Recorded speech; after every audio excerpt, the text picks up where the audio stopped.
Welcome, my child, to my rebuilding of the architecture of love. Foundation 23, Longing.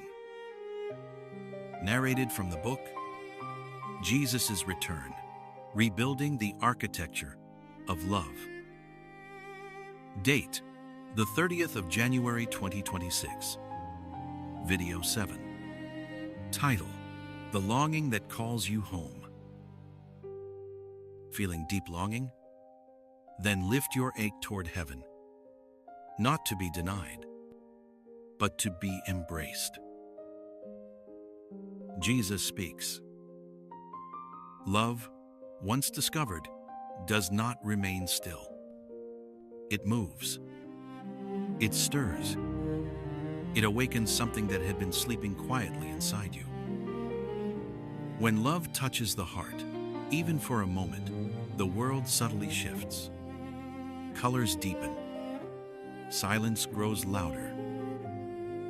You realize you have crossed a threshold, even if you cannot yet name it. And when that moment fades, when the warmth softens and the intensity withdraws, something else rises in its place.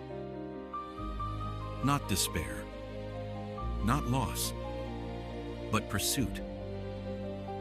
It is the quiet ache that follows encounter, the ache that whispers, "You have seen something true, and you cannot unsee it." For love, once known, leaves an imprint that time cannot erase. It marks the soul the way fire marks stone. You may walk away, but the heat remains. And so the soul begins to reach, not because it is empty, but because it remembers. It remembers nearness. It remembers alignment. It remembers what it felt like to be whole. This reaching is not weakness. It is courage. It is recognition. It is the moment the heart admits, "There is more, and I want it." Jesus continues. Let us not confuse the human spirit and the human soul. They are completely different, yet they are designed to work together as one living unit within the human being. First, the human spirit is your capacity to reach beyond yourself. Your spirit is not your personality or your emotions. It is the part of you that reaches beyond instinct, senses meaning beyond survival, feels drawn toward truth, goodness, beauty, and God, and recognizes that there is more than this moment. Your spirit is not who you are emotionally. It is how you are oriented. If the soul is your inner landscape, the spirit is your compass. Because of this, the spirit does not speak in feelings. It speaks in quiet questions that rise within you. That is why the spirit asks, why do I feel drawn upward? When humans encounter beauty, goodness, truth, or deep love, the mind naturally reaches for something higher than the moment. That reaching is felt as an upward pull. Why does this feel sacred? Because the mind and heart recognize that what you are experiencing is bigger than usefulness, control, or explanation. Why does love feel eternal? Because love points beyond time. When love is real, it does not feel like a moment to use up, but something to keep, protect, and never lose. The mind senses that this kind of connection should not end, so it feels eternal. Why does my longing point beyond the world? Because nothing in the world fully satisfies what the heart is reaching for. Your longing points beyond the world because it is searching for fullness, meaning, and love that no temporary thing can complete. Your spirit is where transcendence happens, where you touch something larger than yourself. It is the channel through which you reach toward God. It carries no emotion of its own, yet it sustains life itself. Without the spirit, the physical body becomes non-functional, present, but no longer alive. Now, the second part is the human soul. The soul is your inner life, your inner world. It includes your personality, your memories, your emotions, your desires, your will, and your sense of me. Your soul is where you experience joy and sorrow.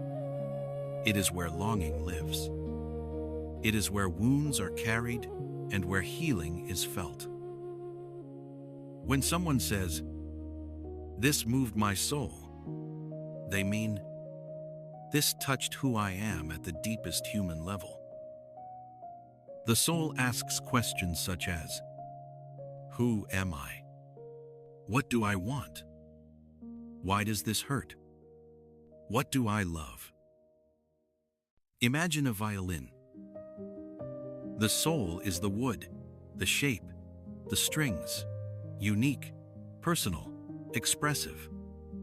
The spirit is the tension on the strings, the force that allows music to happen.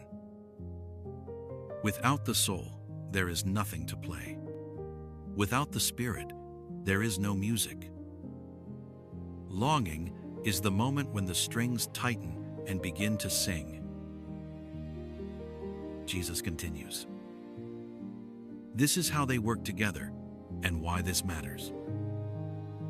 The soul feels longing. The spirit points longing.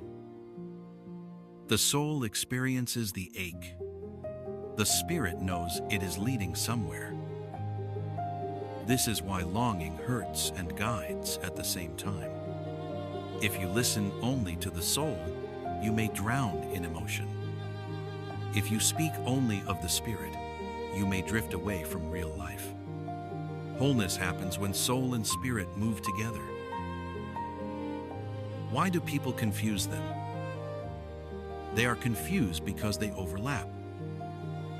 When you feel awe, when you feel called, when you feel homesick for something you cannot name, when you feel drawn toward love that feels eternal, your soul feels it, but your spirit recognizes it. That overlap is where mystery lives. In one sentence to remember, the soul is the place where longing is felt. The spirit is the direction longing points. The soul is deeply human. Jesus continues. Longing is the soul standing at the edge of what it has tasted, sensing a depth it has not yet entered. It is love learning how to breathe across distance. And so love, having opened the door, now teaches the heart to wait, to yearn without despair, to listen without grasping, to remain open without control. What comes next is not love's opposite. It is love's echo. This is where longing begins. In the quiet hour before dawn, a single candle burned in an empty room. Its flame leaned forward, not flickering wildly, but stretching, as though reaching for a breath it could almost touch. Outside, the wind wandered through the dark like a searching prayer, brushing walls and windows, asking the same question again and again. Is anyone listening? And in that stillness, heaven leaned too. Not with thunder, not with command, not with force, but with yearning. For just as the human heart aches for God, God aches for the human heart. This is the truth few dare to imagine. Longing does not rise from earth alone. It descends from heaven as well. Two longings stretched across the distance between time and eternity, one born of dust and breath, the other born before stars learned their names, reaching toward one another like a bride and bridegroom delayed by centuries, straining toward the moment they would finally meet. And in that instant, the veil between them trembled, thin as breath, bright as hope. Longing had become the doorway. Before you ever looked toward heaven, I was looking toward you. Before your heart ever stirred with desire, mine was already burning. Longing did not begin in you, it began in me. From the moment I spoke your soul into existence, I waited for the hour you would feel my pull. That quiet ache you could not explain, that restlessness pleasure could not silence, that hollow space success could not fill. That space was not a defect. It was intentional. It was shaped exactly like my presence. You call it emptiness. I call it invitation. For longing is not a wound. It is a door. It is the place where love knocks and waits, refusing to force itself upon you.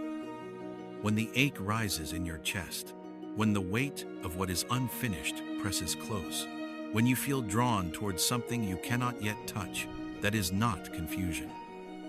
That is the divine thread tugging you home. Jesus continues. Do you understand?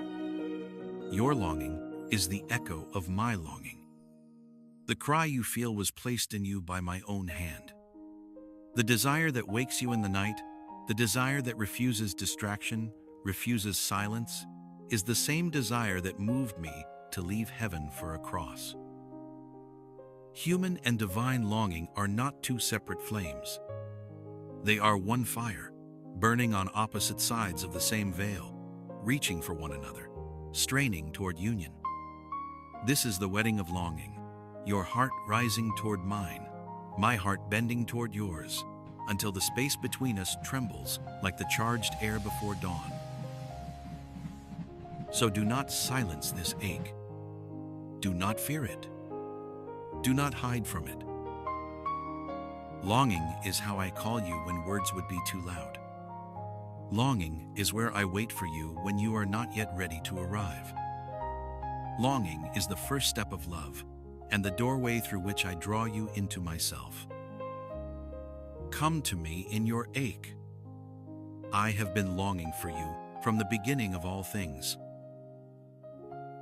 My children, as humans you carry wishes, hopes, and desires. You long to matter. You long to heal. You long to love well and to see your efforts bear fruit. This ache within you is not weakness. It is the soul refusing to accept smallness as its destiny. It is the hunger for meaning pressing against the limits of the world. Longing is not disorder. It is design. It is not emotion without direction. It is movement with intention. It is the engine beneath the ache, the force that keeps you walking when certainty fades, that keeps you seeking when answers delay. Longing begins when you stop pretending the ache is not there. It deepens when you dare to name what you truly want beneath every substitute you have tried. It moves when it pulls you toward prayer, toward seeking, toward returning, toward creating. It stretches you because distance always stretches what is alive. And it brings you to a threshold. Because longing never leaves you unchanged. It always asks you to choose. Jesus concludes, this is why longing hurts.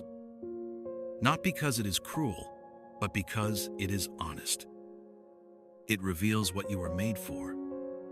You were created for communion, human to human, and human to God.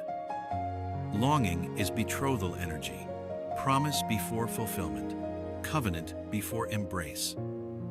The veil trembles because longing presses against it, refusing to accept separation as the final word.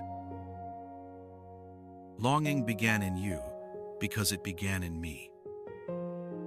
And now, let me show you longing in two worlds. One in a garden, one in a palace, both speaking the same language. And this is where the story continues.